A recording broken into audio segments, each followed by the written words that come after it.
Let's take a look at the drum editor within Studio One 5.3. Now, in order to access the drum editor, we do need to create a MIDI part. So typically when we double click on the track we'd like to program, we are given a 1-bar MIDI part. We can then drag this out.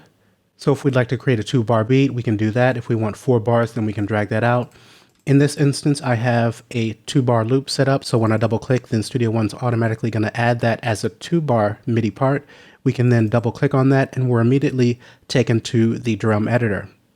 Now, if you're using a third-party VST, a third-party drum machine, then you're probably going to be taken to the piano roll here, but you can click on the drum view button and just switch very easily. So up at the top here, we have 3 different buttons where we can choose whether it's going to be score view, drum view, or the piano view.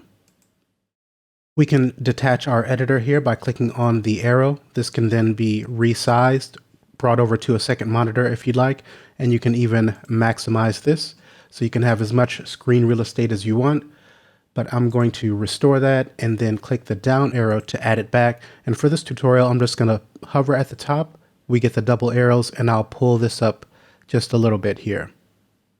Now within the drum view, we can use our mouse wheel to scroll up and down vertically. We are zoomed out pretty far and we can see all the information, so that's not actually possible at this time. If we hold shift while using the mouse wheel, then we scroll horizontally. If I use control and shift, then we can zoom out or zoom in. Holding shift and L is going to bring our loop region into full focus. We can also use W on the QWERTY keyboard to zoom out and E to zoom in. If I hold shift while pressing W, then we zoom out vertically. Holding shift and pressing E, then we zoom in vertically. And of course, we have our regular scroll bars and zoom sliders on the side and bottom of our edit window. Here we have a slider for zooming in and out. We can click and drag with the mouse or use our mouse wheel. And then here we have a data zoom that we can adjust vertically the zoom. Next, we have our tools, and these tie in with the number keys on the QWERTY keyboard at the top, not the numeric keypad, but 1 will be our arrow tool, 2 is the split tool, 3 is our paint tool, 4 is our eraser, 5 is the mute, and 6 is the listen tool. Let's press 1 and come back to the arrow tool. Now, when the arrow tool is active, we can double click to add notes. Double clicking on them again will remove. We can click, hold, and drag to select a group of notes and press delete on the QWERTY keyboard to remove those out. Let's add these back again. Now, while the arrow tool is active, if we press Control, we switch to the paint tool, and you can see that represented by the drumstick icon. So if I press Control, we can then click and drag and create fills or rolls with that. And of course, this is going to be based on our current quantize value. So right now we're at 16th notes. If I select these and then remove, let's switch to 8th. I'll hold Control. And now we can add those as 8th note. Now, as I mentioned, pressing 3 will give us the paint tool and we'll permanently switch to this instead of having to hold Control with the arrow tool. So if you prefer to work with this, you can click once to add your notes. And then as you hover on a note, it switches automatically to the eraser tool, and then you can remove these out. While the paint tool is active, you can hold Control and switch to the arrow tool, so then you can quickly select a group of notes, press delete on the QWERTY keyboard to remove everything. Let's add a couple more notes. And I just want to mention that while this paint tool is active, if we hold Alt, then you can notice that the eraser switches. And with this, we can actually adjust the velocity of the note that we're hovering over. Or you could actually, let's press Control to access the arrow tool and select all of these. I will press Alt as I hover. I can adjust the velocity of all 3 at the same time. Pressing 4, we switch to the eraser tool, and as we've seen, we can click to remove. Those were all highlighted, so that's why they've been added or all removed. So I'll press Control to bring the arrow tool back. Now we can see that we can hover and remove these one at a time. We can also click, hold, and drag and just remove a whole group of notes pretty quickly with this tool. Let's add a couple more notes and then switch to the mute tool. So any note that we click on with this active is going to be muted. So coming a bit to the bottom right, we can mute these here. If I click, hold, and drag, then we unmute. So click, holding, and dragging, we can mute pretty quickly a group of notes like so. And then finally, pressing 6, we have the listen tool. So wherever you click, the cursor will jump to that position and begin playback. So if I hover here, okay, and then all of the other tracks within your song are going to be muted as well. So if you notice here, our impact, which is what we're working with at the top, is going to be soloed while the other tracks will be muted. I'll switch back to the arrow tool. Let's select these and remove those out. And I recently covered all of these tools in depth in a tutorial on the piano roll or the piano view. So if you would like to see more information on these in depth, then I would check out this link up above, but we're just going to briefly talk about some of these in relation to the drum view. So let's switch back, and we will take a look at the step record really quickly. Once you click on this, it's going to be enabled for recording with your external controller. I'm going to press 1 on the numeric keypad to bring our cursor to the beginning of that loop. So now while step record is active, if I press a pad on my external controller, notice that that first kick is going to be populated with a MIDI note. I can press again to add another. If I click the rest button, then we're going to move forward by an 8th note because that's what we have selected here. I can then come to beat 3, and if I press the snare pad, we can add that. I can move forward, add a kick, move forward, another kick, move forward, another snare. So playing back. So if you're someone who prefers this method of laying down your drums, then this is available. Just know that when the follow quantize is turned on, whenever you change this up above, let's go to 16th notes, then we can see that this changes as well to follow your quantize setting here. If you don't want it to do that, then deselect the follow cue, and whatever you select here will then remain. And when we make an adjustment here, we can see that this still stays on a quarter note, even though we've changed to an 8th above. I'll go ahead and turn that back on, and let's exit out of the step record. Next, we have the Quantize panel. And as I mentioned, this was covered in the piano roll tutorial, so we're not going to go into that. We then have the macro panel. And just to quickly mention, this is going to allow you to quickly perform editing within the drum view. If we come over to the left, we start off on a global setting. So these are all global controls, macro controls. If we click the drop-down menu, we can switch to music editing, and we can see we can do some zooming and trimming for the part. We can filter and delete notes, change pitches, time and velocity, quantize notes. If we come to music creation, we can see we can create notes, fill 8, fill 16th, select notes, move notes, and so on. So definitely an area to check out and experiment with and see what you can do with your music creation and editing using the macro controls. I'm going to take that back to global, and let's close out that panel. We then have the actions menu, and I have a tutorial where I cover each and every single one of these. So if you would like more information on these different actions you can perform to the MIDI information that you're working with, then you can check out the link up above here. We then have note color, and by default, this is going to be set to part. So the MIDI notes that you input are going to take on the color of your part, which is blue here, and the part is taking on the color of our track. So if I were to change the color of the track, then you notice that the MIDI notes in the drum view are changing to reflect that.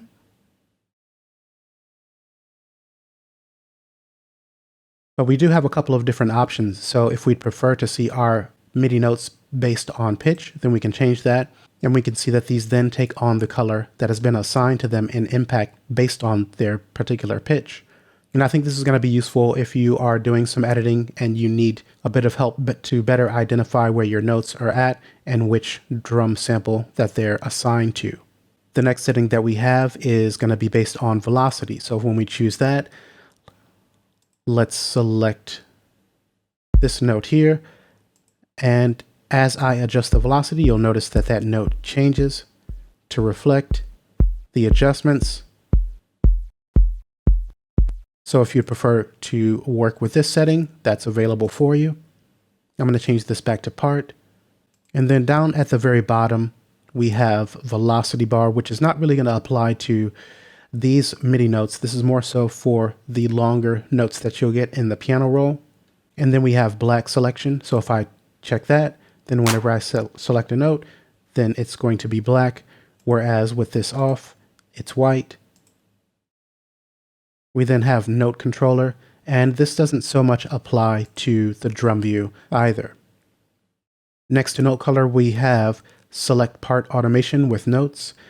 So if let's say we take this Congo and apply some automation to it, I'll put a MIDI note in. Let's come to the pitch bend, and I'm going to hold Control to switch to the paint tool, add a automation point there and here, and then I'm going to pull this one down. So let's remove these other notes out. When I play this back, we can hear the automation adjusting the pitch.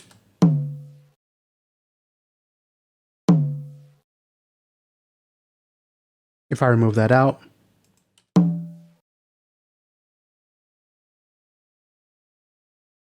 so if you have automation that's been applied to MIDI notes within the drum view here, this will allow you to select the automation points for those notes pretty quickly. This can help you with editing your automation. So once we select that, now when I click on this MIDI note, we can see that these automation points have been highlighted.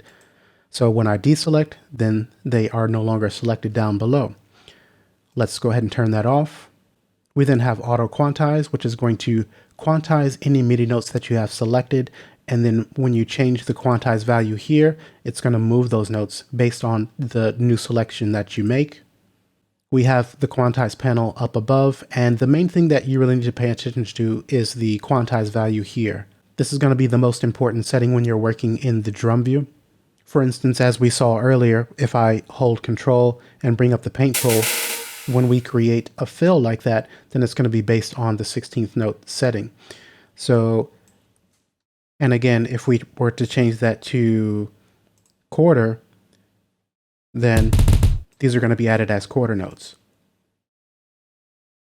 This is also going to be helpful for programming your drums. For instance, if you're putting your kicks in, I like to have this on 8th because you're pretty much safe with your kicks to place these when the grid is set to 8th notes. And pretty much you can get away with placing a kick anywhere as long as it's set to 8th. But if you were to have this set to 16th and you're not familiar with the grid and programming drums, this can really mess you up a little bit and you'll have to find the proper place. But if you set this to 8th, then you can be pretty safe with your kicks here. So making this adjustment depending on what sound that you're programming can be helpful. We then have our toggle snap on and off. This is going to be on by default.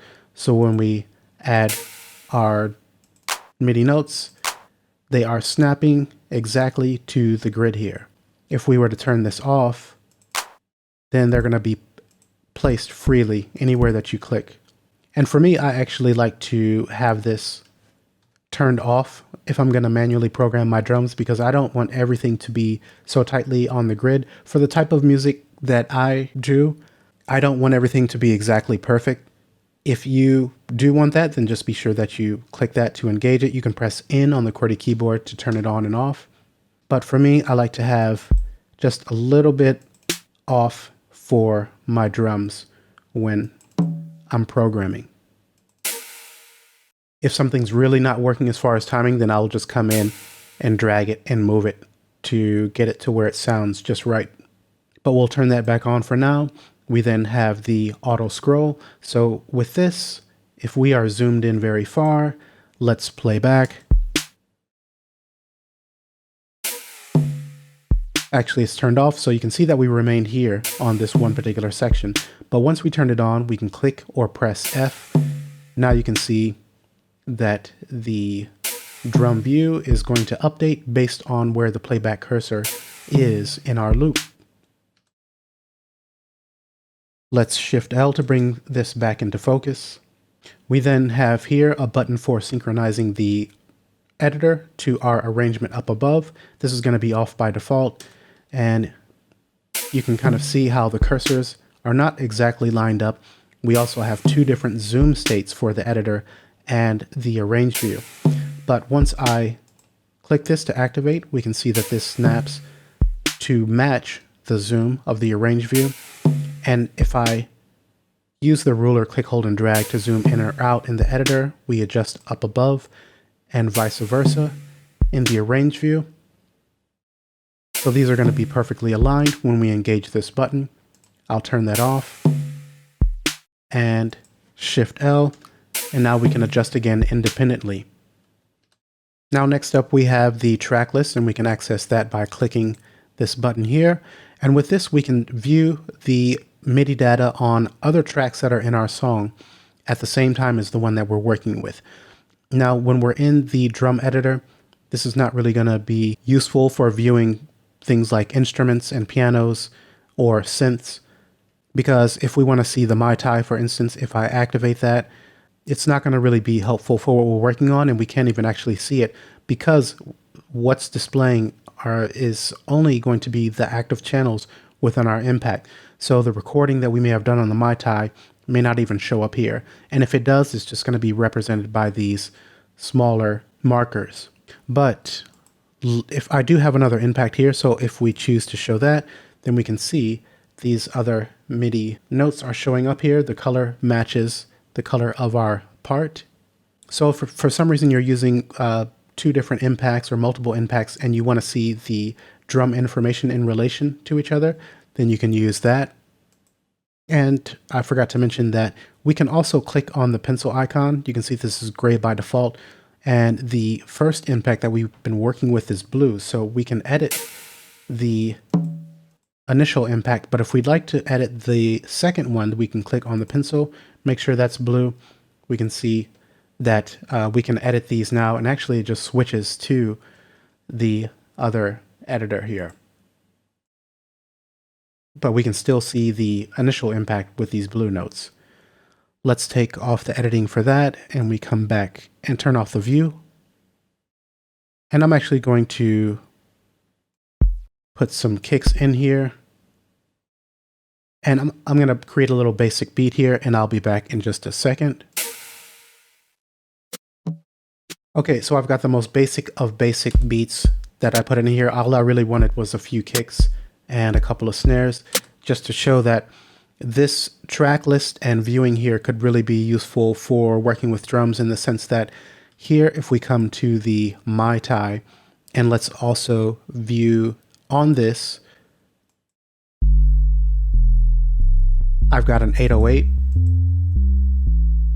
So let's click to view our impact, and we can see that these are our kicks. So if we wanted to add 808s based on our kicks, then this would be a good way to do it in relation to the kicks.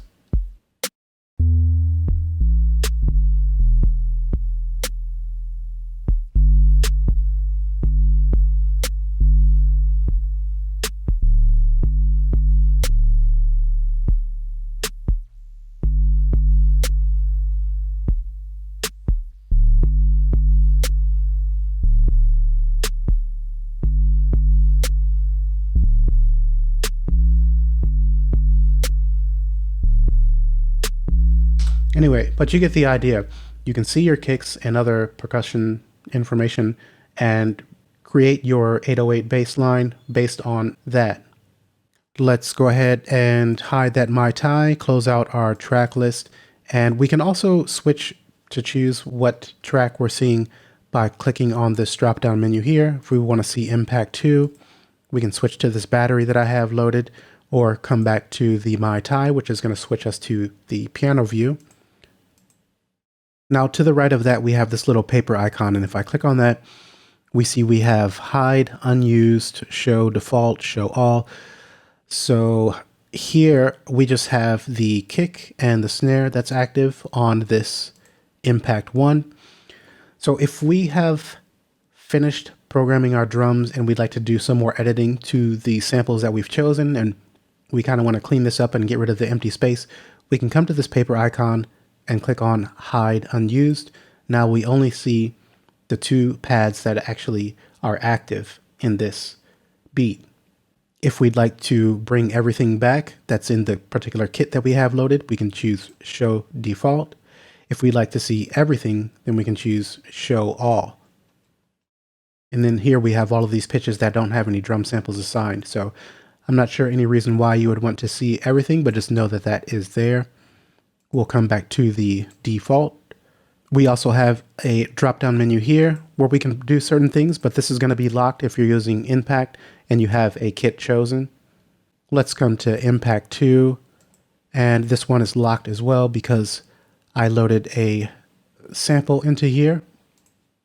But if I hadn't loaded a sample or put any MIDI data in, you would be able to access that. But on the battery, nothing is going on with it. So when I click here, we have the drop-down menu. And here you can access drum maps. And for instance, Studio One does come with a general MIDI drum map. So if you have a kit that has general MIDI drums and they're assigned to that standard, then you can use this to get started pretty quickly. And then here I have a map that I created specifically for battery. I actually created a tutorial on how to set up battery with Studio One, so I'll leave a link for that up above there. So if you're interested in creating your own drum map for some of the other third-party VST drum machines that you have, what you could do is click on the wrench icon, and that's going to give you access to edit these rows. So here, starting at the very left, we can click, hold, and reorder. So A1 is now after A sharp. I'll go ahead and put that back. Next, we can choose which rows are going to be visible. So anything that we highlight with this circle is going to be visible once we exit by clicking on the wrench icon, as you can see. But we'll come back and deselect these. You can also choose a color for these rows. Let's exit out. You can see that those have been retained.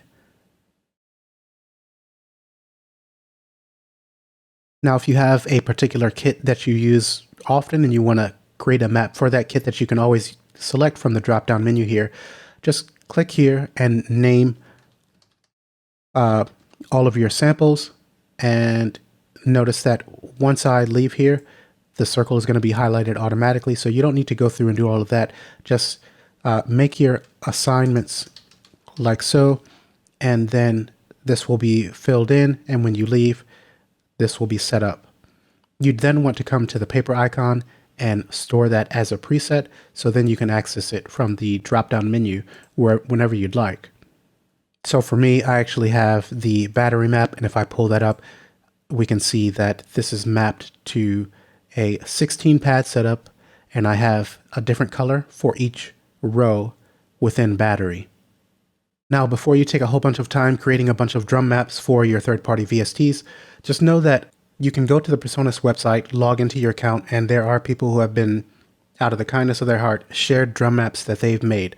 So let's come to the browser here, and I'm signed into my Presonus account, and what I've done is clicked on the exchange here. By default, this is going to be on all, but if you come down to pitch names, let's select that. This is going to give you a whole bunch of drum maps that people have created. Just, you can try to find, you can do a search here, but just select the one that you want, click on the download. And what you want to do is access that downloaded drum map in your Finder or Explorer. So if I bring up this Explorer here, we can see the one that I downloaded. And now if we click on the wrench icon, let's come here and drag that on top. Then we can see that this is loaded up. When we close out, everything is mapped out for you. You would want to go ahead and store that as a preset so that you don't have to do that every time. But I just wanted to be sure that you guys are aware before you went through and started creating drum maps for your instruments. Definitely check out the Exchange first and see if someone has already done that. Let's come back to our first impact here, and next we have the global track visibility. So if you have markers that you've created in your arrange view, or you're working with the chord track, we can view that down below. You can't make edits, but if you need to do some drum programming in relation to markers and things like that, you can choose to show these here: signature track, variations, and so on. We have our ruler where we've seen we can click, hold, and drag up or down to zoom in or out. We can also drag left or right to navigate. If I right click on this, we can activate or deactivate our loop. So right now we can see the blue. If I click on that, we can turn it off. A quicker way would be to use the / on your QWERTY keyboard. We can get that done pretty quickly. Let's position our cursor at bar 2 and beat 3 and enable play start marker. So when we enable that, no matter where we position our cursor, playback's always going to start at that marker that we've added. Clicking, we can remove that out. Also available is setting offsets. We can also access the marker arranger views here, as we saw in the global visibility. We can also change the time base of our ruler here. Next, we have a button where we can click to view the instrument that's attached to this drum view. That opens up our impact. We then have mute and solo for this track. So if we'd like to solo this to make some edits to our programming or check everything out, we can do that pretty easily. Audition notes is going to be on by default. So whenever we add or select notes, we hear them back. Turning this off is going to remove that behavior. We then have default velocity. So whenever we double click or add MIDI notes, they're going to be assigned a velocity of 80%. But if we'd like to choose a different amount, we can just click once and enter that value. We then have note length, and by default, this is actually going to be set to 16th. I'm pretty sure. So any note that you add is going to be given a length of 16th note. And one of the reasons for this is because when we work with drums, in particular with impact, if we open it up, we can see that if you take notice at the trigger mode, these are all set to one shot. So as I select each pad, you can see one shot, one shot, one shot up above here. So it doesn't really matter if we're adding these at 16th notes, because it just needs to be triggered and the whole thing is going to be played back when it's in one shot mode. But you may have an instance where you want to have more control over the length of the note. So just know that you can change this here, and then when you add those notes, they'll be adjusted. So if you want to add things at a longer setting, half note or a full bar, then just make the change there before you add the note. You're not going to see any difference in the size of it, but it will play back for that length that you've chosen. Now, another area that we can control the length of the playback of the notes that we're adding is in the inspector here. So let's come to our second impact, and I have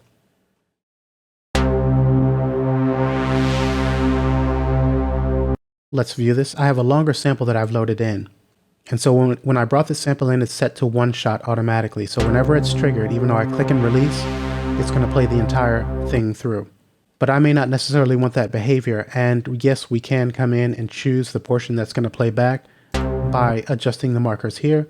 But what if I have a situation where sometimes I'd like for it to be triggered for an eighth note? Other times I'd want it to play for a full bar, and other times I'd want it to play for a half note. Well, using these isn't going to really help us with that. So what we would want to do is switch the trigger mode to normal. And if you notice, the release is turned all the way down. So now when I click, it's going to stop as soon as I release. If I hold, then it's going to play until I release. So if you see where I'm going with this, then this is going to give us flexibility when we are programming here. So if I input a note there, and one here. Let's select this one. So we can see the length is a 16th. So these fields are set up by bar. So the first one is going to be bar or a whole note. The second one is beat or quarter note. The third is 16th note. And this last one I call ticks because it's really a fine and precise control. So if we wanted this first MIDI note to say playback for one beat, then while it's selected, we can come to the length. And while this is on 0, I can take that up to 1. And this should play back for one beat. Let's solo.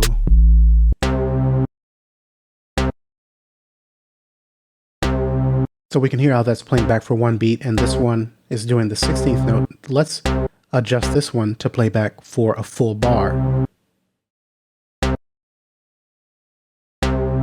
So I'll just hover and mouse wheel up.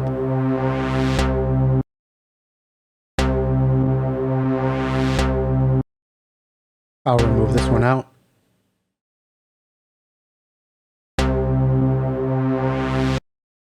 So I hope this makes sense in what I'm saying, how this inspector can give you a bit of flexibility in triggering your samples and the length of time that they're going to play back.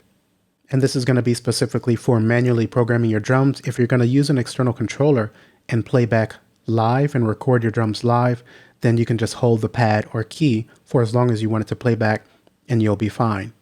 As long as you have changed the trigger mode within Impact, within Impact 2, let me get it together here.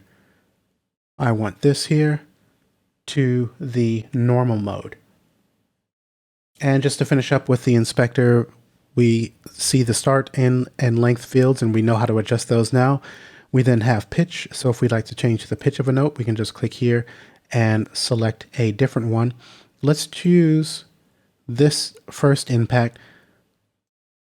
And for some reason, it is not showing the kit here. Let's temporarily change this kit to another one.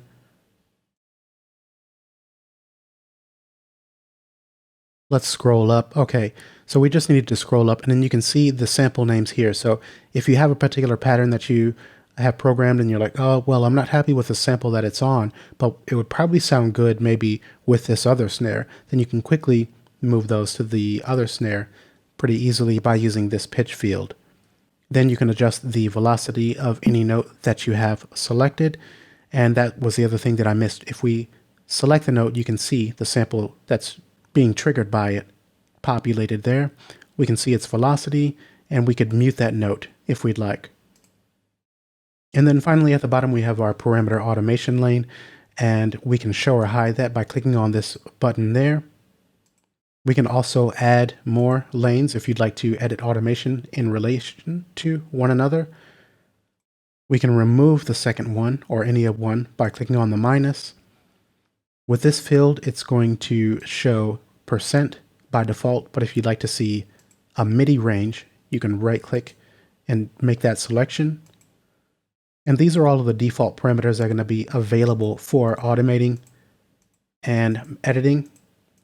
But of course, at any time you can add any parameter from the VST that you're working with by clicking on the ellipsis here. This is going to give you a dialog. So if you wanted to, say, add some pitch bend automation to a particular pad, we can go to bank A, let's say pad 1, and then we can access the pitch somewhere in here. So there's a lot of parameters for many of the VSTs that you're working with, so a simpler way to do this. But after you find it, you would just double click or click on the add that's going to be moved here. When we close, we can see that that's been added. If I hold Control and add the paint tool, we can draw in our automation. But a simpler way to do this is to open up the impact itself. We can click on our pitch. Once we click on it, we can see sample transpose here has been added, and I can then click on the hand, drag that, and now we can see a tab has been added to the transpose. And then we can go about creating automation for that.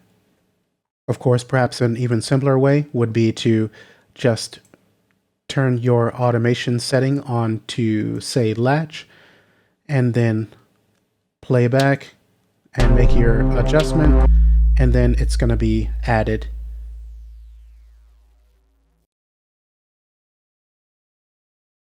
I believe it's latch. Actually, we want touch. Okay. So switch from auto off, switch to touch. You can play back, make your adjustment. I'll stop playback. Let's come to the sample transpose or sample offset, and we can see the adjustment here. Okay, so this has been a look at the drum editor within Studio One. I hope that you have found some helpful tips in here. I'll see you in the next tutorial, and thanks for watching.